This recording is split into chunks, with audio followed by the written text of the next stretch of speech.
Global channel జయంతి అమిరిశెట్టి.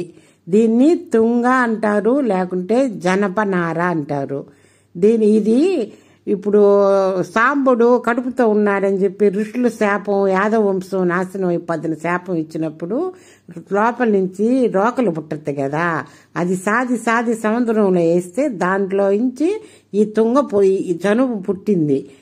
దీనితోటి కొట్టుకొని యాదవులందరూ మామూలుగా ఆ ద్వారకంతా చనిపోయారు.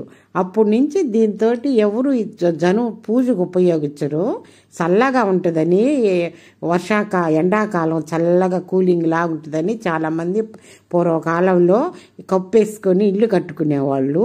జనంతో నులక మంచాలు అవి అల్లేవాళ్ళు, నులక మంచాలు వేసుకునేవాళ్ళు అన్ని. కానీ పూజకి మటుకు ఇది అల్లిన సాపని వేసుకోరు. దీనివలన చాలా ఉపయోగాలు ఉన్నాయి. చల్లగా కూలింగ్ లాగా ఐస్ ఇది కూడా పనికిరాదు. లైక్ చేయండి, షేర్ చేయండి, సబ్స్క్రైబర్ చేయండి.